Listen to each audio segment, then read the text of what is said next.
Okay, class, this video we're going to be looking at the thoracic cavity and how to get in there, actually. So, as you can see, this is a different specimen than one I started with. It does have some good pectoral musculature, but I didn't clean it up very well because we're pretty much going to be cutting right through it and removing a good part of it.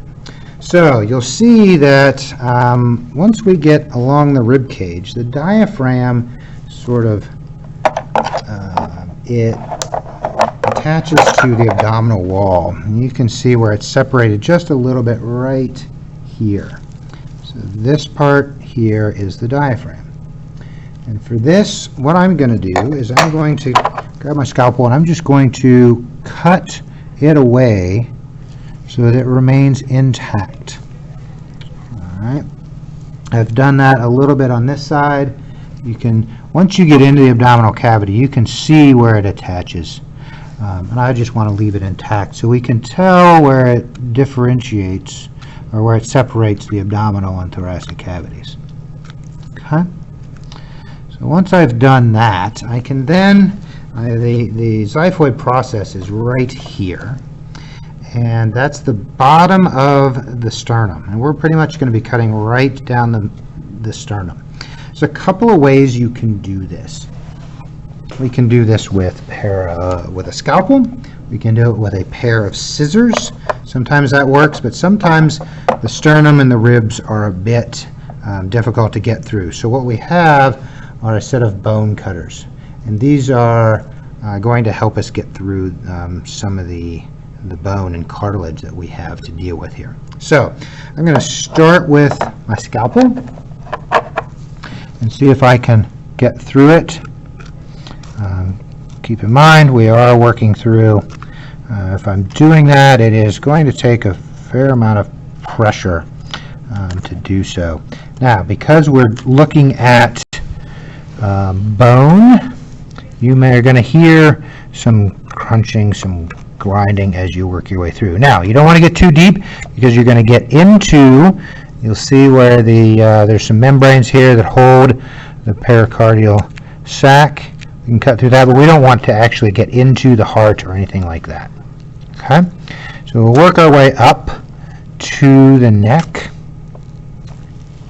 cutting through some of that musculature and the sternum. As you get in here, it is hard to kind of determine when you're at the top, but we can always clean that up later. So you can see I've kind of come through the gland that sits right above the heart.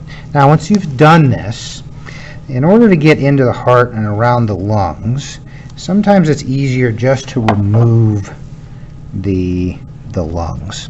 So I'm going to work my way through here and just get through some of these ribs, and you'll hear some crunching as you snip through there. Some of the muscle isn't going to be too difficult to work through, but we're just going to kind of clip them away. And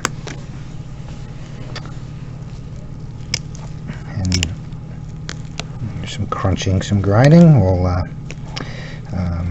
just remove in its entirety, and we may have to go back and clean that up a little bit more once you have gotten it out of the way.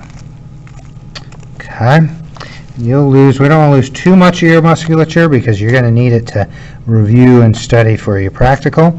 My purpose, I'm going to remove quite a bit of it, so see if you can keep some of that intact. Okay. And this is going to allow me to get into and around the lungs.